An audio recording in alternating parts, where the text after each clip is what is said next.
मोक्षमार्गस्य नेतारम् भेतारम् कर्मभूभृता ज्ञातारम् विश्वतत्त्वानां वन्दे तद्गुणलब्धये वन्दे तद्गुणलब्धये।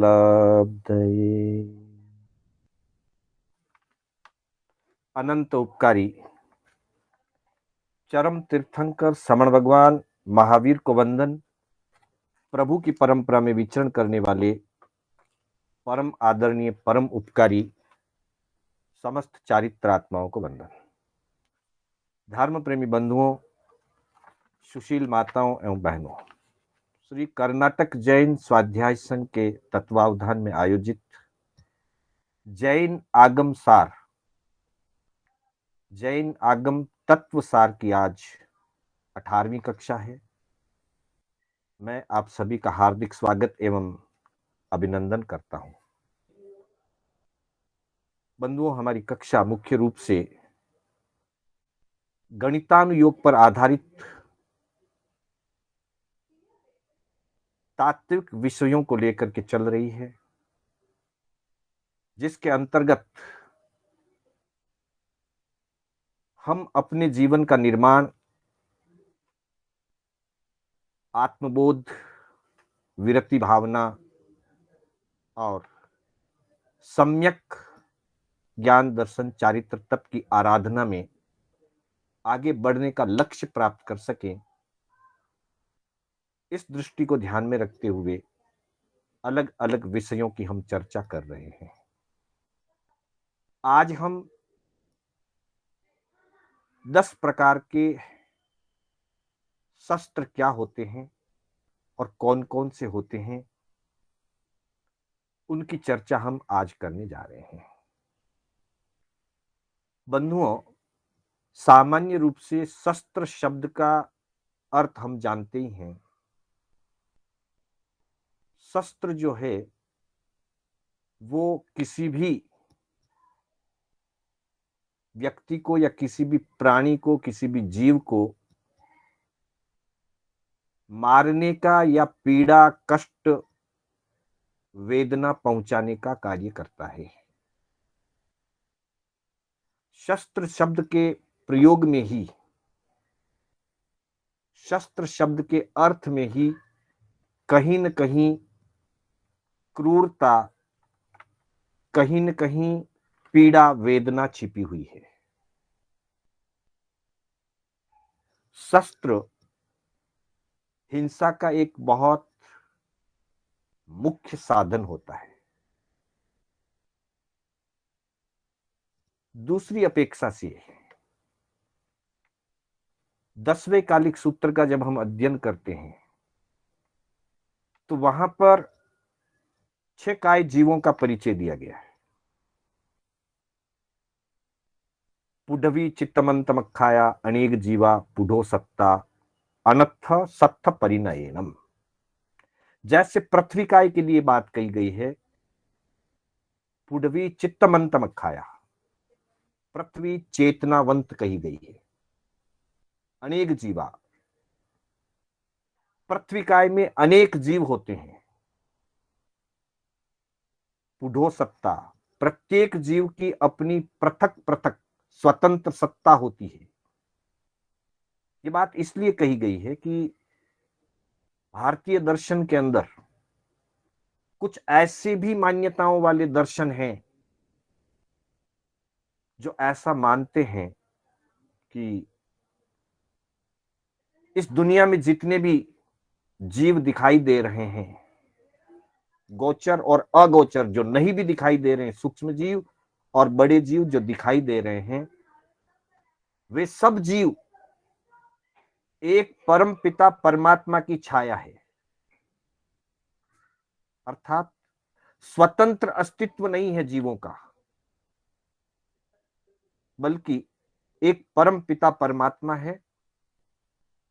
उनकी छाया हम सब में प्रतिभाषित होती है, प्रतिबिंबित होती है। ऐसी भी मान्यताओं वाले दर्शन इस दुनिया में है और तर्क के द्वारा इसको सिद्ध भी कर देते हैं। वे कहते हैं कि आसमान में एक चंद्रमा है, धरती के ऊपर, किसी छत के ऊपर, किसी खुले मैदान में 10, 20, 50, 100, 1000 थालियां अगर रख दी जाए, उन थालियों में दूध या पानी, कोई तरल पदार्थ भर करके रख दिया जाए, तो सभी थालियों में चंद्रमा का रिफ्लेक्शन दिखाई देगा, प्रतिबिंब दिखाई देगा। तो जैसे आसमान में एक चंद्रमा चमकता है, धरती पर जितनी भी थालियां रख दी जाए, उन सभी थालियों में चंद्रमा की छाया दिखाई देती है, चंद्रमा का प्रतिबिंब पड़ता हुआ दिखाई देता है, पर वो स्वयं चंद्रमा नहीं है। ठीक वैसे ही इस संसार में जितने भी जीव चलते हुए, स्थावर या त्रस, चलते फिरते जीव, गोचर अगोचर जितने भी जीव दिखाई हमको देते हैं, वे सब स्वतंत्र जीव नहीं हैं। उस एक परमपिता परमात्मा की छाया सभी जीवों में प्रतिभाषित होती है, प्रतिबिंबित होती है। ऐसा कहने वाले दर्शन भी इस धरती पर मौजूद हैं। अतः परमात्मा ये फरमाते हैं, पुढो सत्ता, प्रत्येक जीव की अपनी अलग सत्ता है। प्रत्येक जीव अपने आप में स्वतंत्र, एक पूर्ण, अखंड चेतनामय है। कोई भी दो जीव सम्मिलित नहीं है। हालांकि पृथ्वी काय, अपकाय, तेवकाय, वायुकाय, वनस्पति काय जैसे स्थावर में छोटे से छोटे कण में भी असंख्यात और अनंत जीव भी साधारण वनस्पति काय में हो सकते हैं। सुई की नोक जितने से स्थान में अनंत जीव इकट्ठे रहते हैं। एक शरीर में अनंत आत्माएं रहती है, लेकिन फिर भी शरीर एक होते हुए भी उन सभी जीवों की सत्ता अलग अलग है। इसलिए कहा पुडवी चित्तमंतमखाया, अनेक जीवा पुढो सत्ता, अनर्थ सत्थ परिणयनम। अर्थात जब तक शस्त्र परिणत नहीं हो जाए, जब तक उनको शस्त्र का आघात नहीं लगे, वहां तक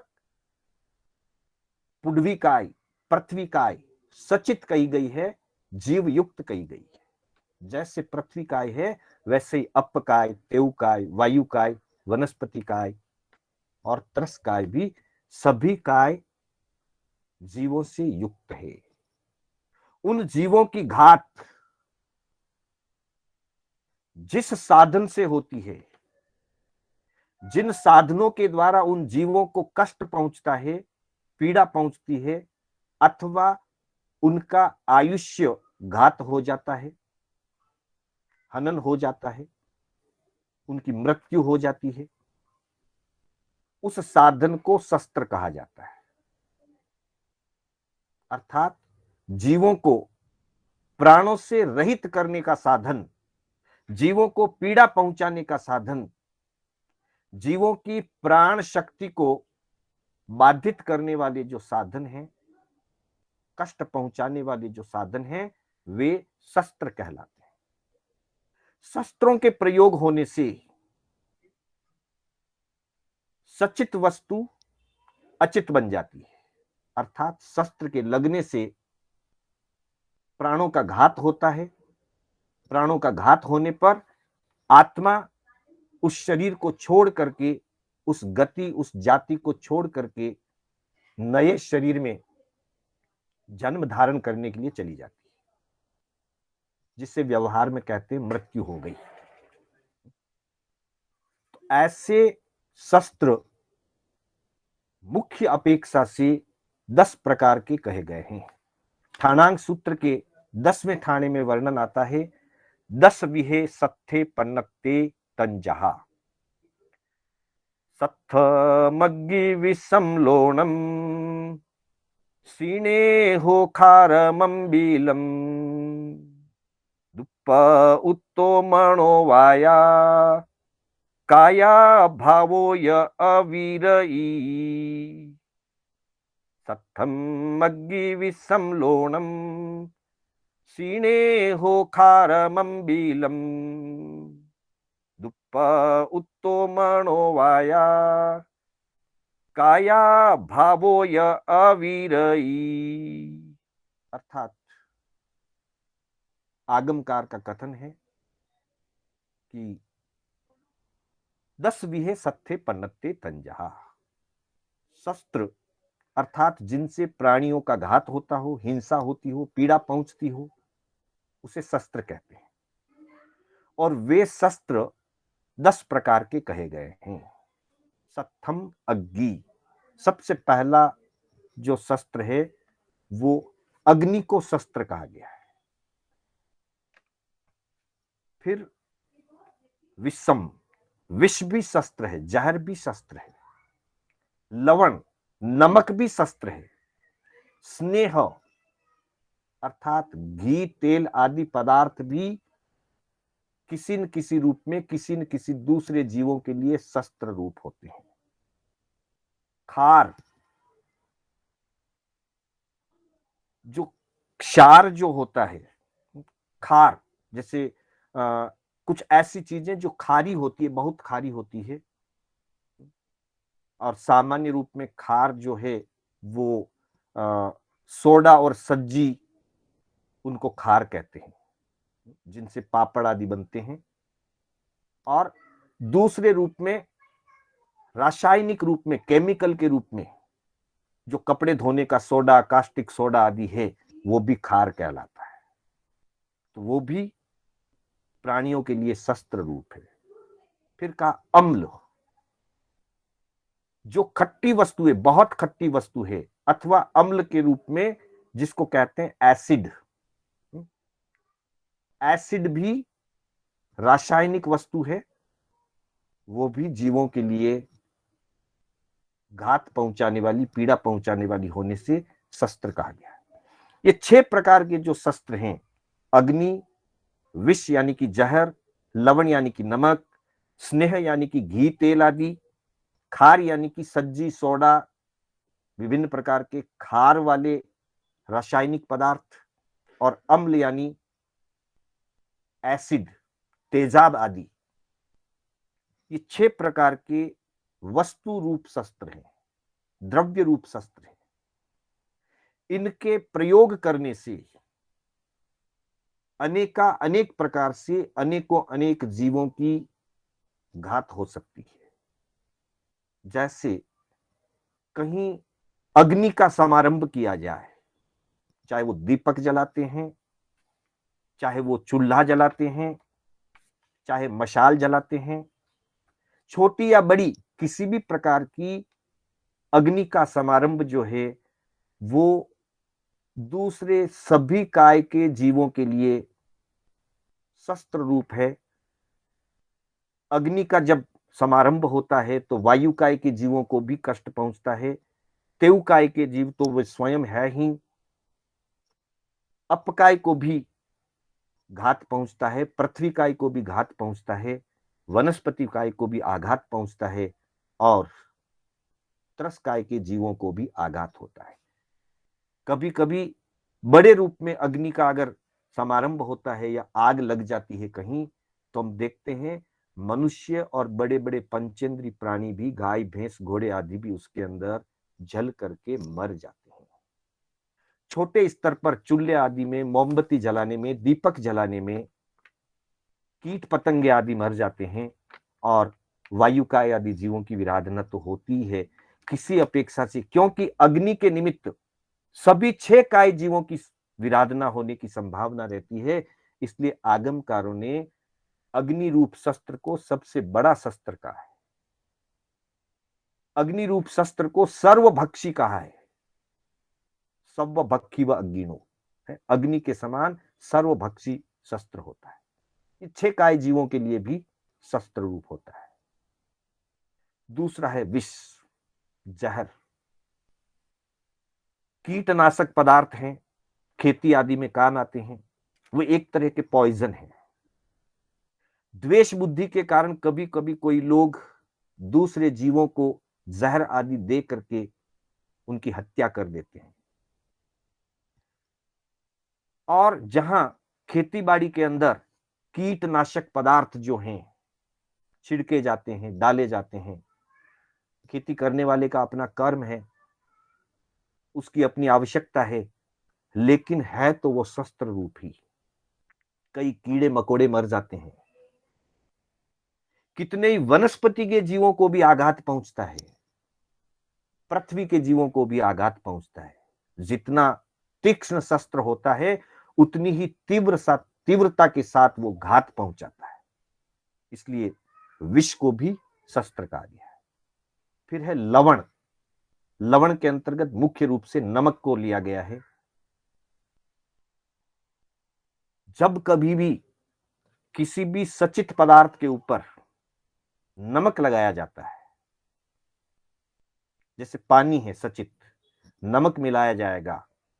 नमक अपने आप में पृथ्वीकाय के रूप में सचित है, पानी अपने आप में अपकाय के रूप में सचित है, जीव युक्त है। जब दोनों को मिलाया जाएगा, अर्थात पानी में नमक डाला जाएगा, तो नमक की तीक्ष्णता से अपकाय के जीवों को घात पहुंचेगा और पानी के द्वारा नमक के जीवों को, अर्थात जो पृथ्वीकाय का पिंड है नमक, उनको घात पहुंचेगा। एक दूसरे के लिए वो विजातीय शस्त्र के रूप में काम करेंगे। पानी मिलने से नमक के जीवों को बाधा पहुंचेगी और नमक के मिलने से पानी के जीवों को घात होगा। इसी तरह से सलाद आदि के ऊपर, फलों के ऊपर, सब्जियों के ऊपर जब वो कच्चे हैं, सचित हैं, उन पर नमक आदि जब डाला जाता है तो वो उन वनस्पति काय के जीवों के लिए शस्त्र रूप काम करता है। अनेक जीवों की उसमें जो है विराधना होती है, जीवों को कष्ट पहुंचता है। फिर कहा स्नेह। स्नेह का मतलब मुख्य रूप से घी और तेल। घी तेल जैसे जो चिकने पदार्थ हैं, एक अपेक्षा अयतना की होती है। अगर व्यक्ति अयतना से प्रवृत्ति करता है, घी तेल आदि के बर्तन खुले छोड़ देता है, तो उसमें घिर करके भी कई त्रस्त जीवों की घात हो जाती है। हम अगर विवेक ना रखें, समय पर बर्तनों को ढक करके नहीं रखें, तब त्रस्काय के जीवों की विराधना होने की बहुत संभावना रहती है। दूसरी ओर घी और तेल डालने से भी कई प्रकार की चीजें जो सचित वस्तुएं हैं, कुछ सचित वस्तुएं घी और तेल लगाने से भी सचित से अचित बन जाएगी। लंबा लगेगा, काफी समय लग सकता है, लेकिन घी और तेल के प्रयोग से भी, जैसे घी को गर्म करके छौंक आदि देते हैं, तेल को गर्म करके छौंक आदि देते हैं, तो उसमें भी एक तरफ तो अग्नि का भी शस्त्र लग रहा है और दूसरी तरफ घी और तेल भी जब उस सब्जी या फल के ऊपर गिरता है तो उन जीवों को घात पहुंचता है, आघात होता है। तो इस तरह से स्नेह, घी, तेल आदि भी जो है वो दूसरे जीवों के लिए शस्त्र का काम करते हैं। फिर कहा खार। खार तो वैसे भी बहुत कठोर होता है, बहुत तीक्ष्ण होता है, और कास्टिक सोडा जैसी चीजें, कपड़े धोने के सोडा जैसी चीजें, साबुन आदि, ये सारी चीजें खार के अंतर्गत आती है। साबुन, सोडा, सज्जी, कुछ मंद सार हैं, कुछ तीव्र सार हैं। साबुन, कपड़े धोने का सोडा, कास्टिक सोडा, ये बहुत ज्यादा तीव्र सार है। और जो खाने का सोडा है, मीठा सोडा है, ये कम तीक्ष्ण है। लेकिन फिर भी पानी आदि के लिए, वनस्पति आदि के लिए यह शस्त्र रूप है। अनेक जीवों की इससे विराधना होती है। जैसा कि कहा गया, अनत्थ सत्थ परिनयनम, ये शस्त्र परिणत जब होते हैं, शस्त्रों का जब आघात उन जीवों को लगता है तो वे सचित से अचित बन जाते हैं। और छठा है अम्ल, तेजाब आदि। तेजाब आदि जो है वो बहुत तीक्ष्ण शस्त्र है। और बाकी के जो खट्टे रस होते हैं, कई प्रकार के खट्टे रस जो सब्जियों आदि में, सलाद आदि में मिलाए जाते हैं, व्यक्ति अपने स्वाद को बढ़ाने के लिए ऐसे रसों का प्रयोग करता है, खट्टे रसों का। लेकिन वे खट्टे रस उस सब्जी पर जब गिरते हैं, कच्ची वनस्पति पर जब गिरते हैं, तो उन जीवों को बहुत तीव्र वेदना होती है और अनेकों अनेक जीवों की घात भी हो जाती है।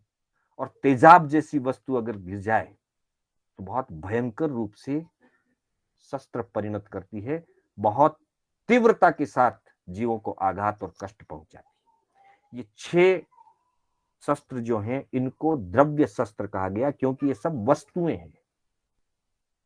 उसके बाद के जो 4 शस्त्र, 7वां, 8वां, 9वां और 10वां जो शस्त्र कहा गया है, ये भाव शस्त्र है।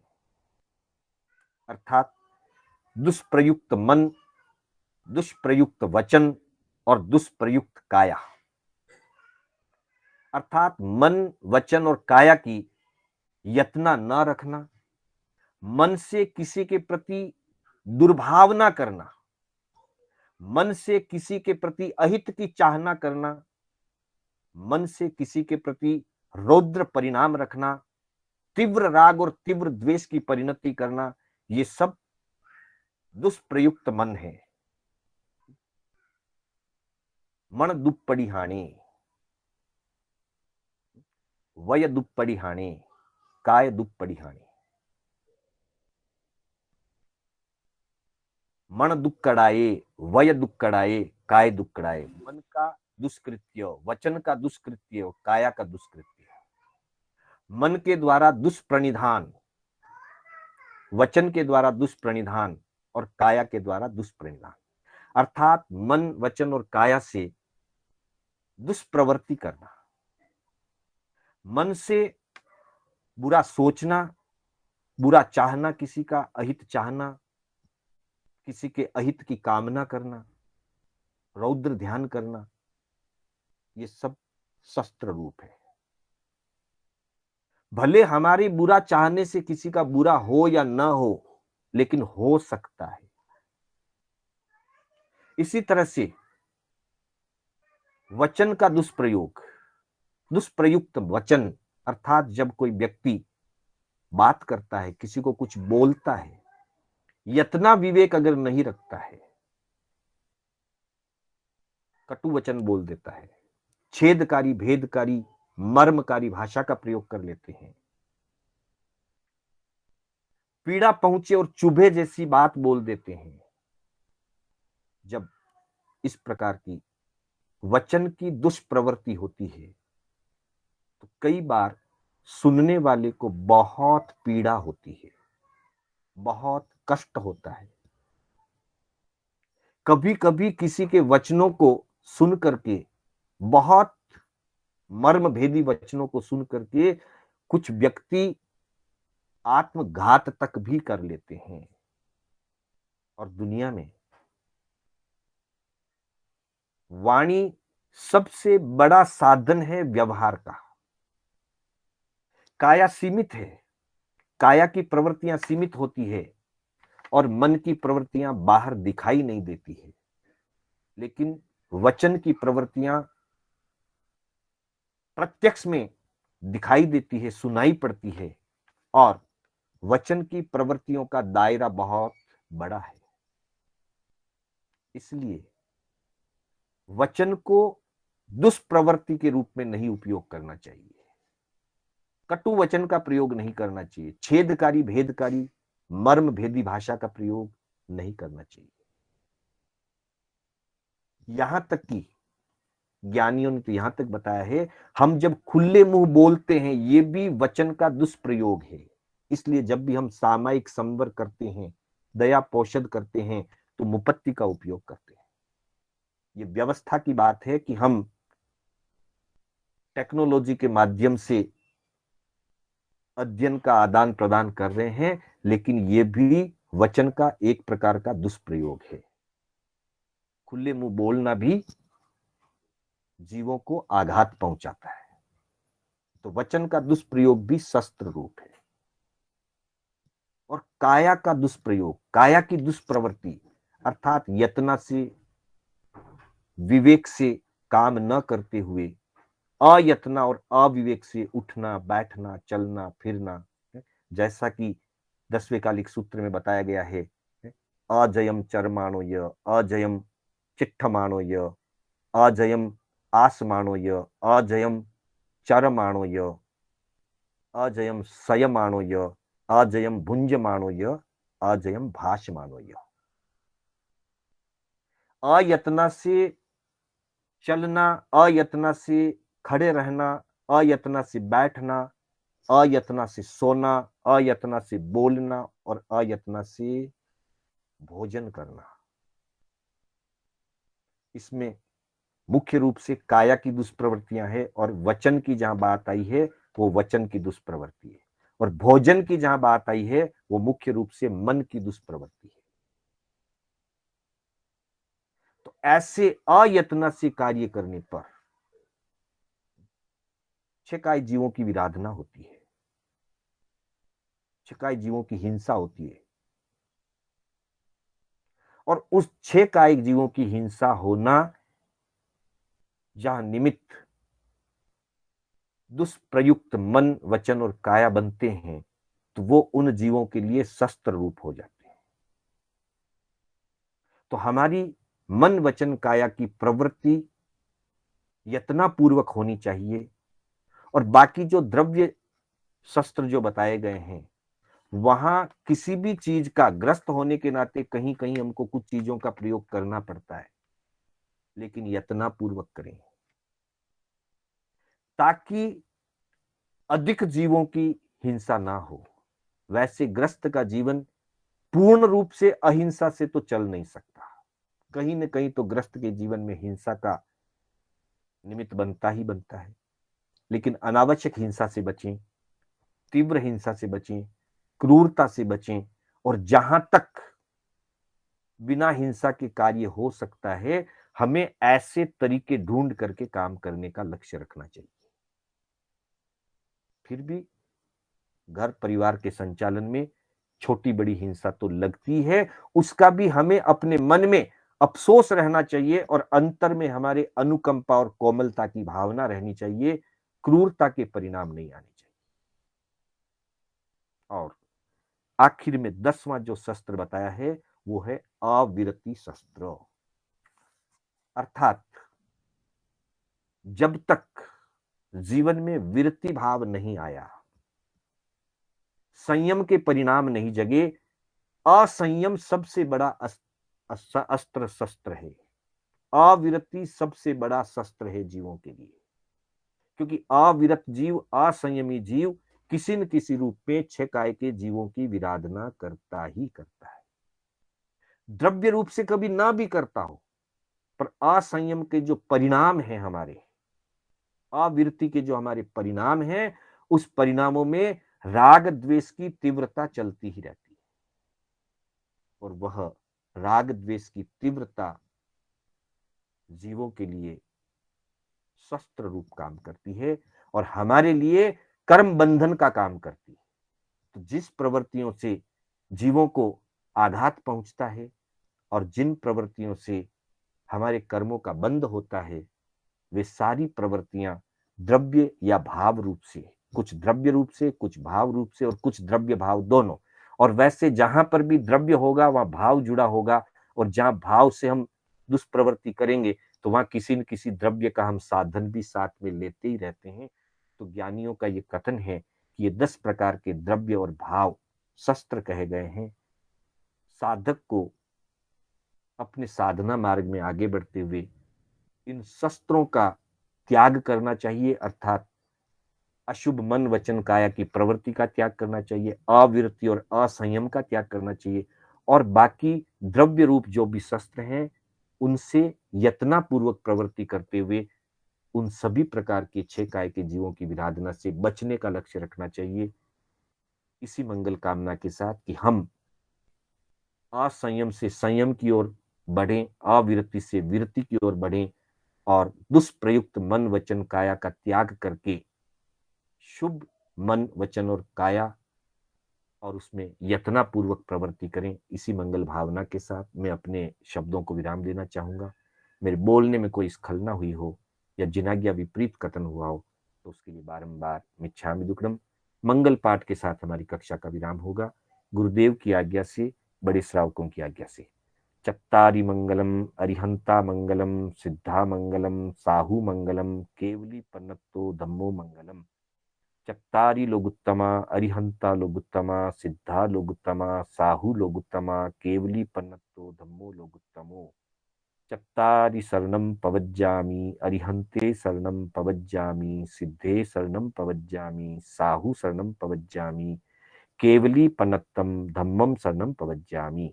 अरिहंतों का शरणा, सिद्धों का शरणा, साधु जी का शरणा, केवली परुपित दया धर्म का शरणा। चार शरणा दुर्गति हरना और न शरणा कोई, जो भव्य प्राणी आदरित तो अक्षय अमर पद होय। श्रवण भगवान महावीर स्वामी की जय, समस्त चारित्र आत्माओं की जय। आप सभी का हार्दिक आभार, हार्दिक अभिनंदन, सभी से सादर जय जिनेन्द्र।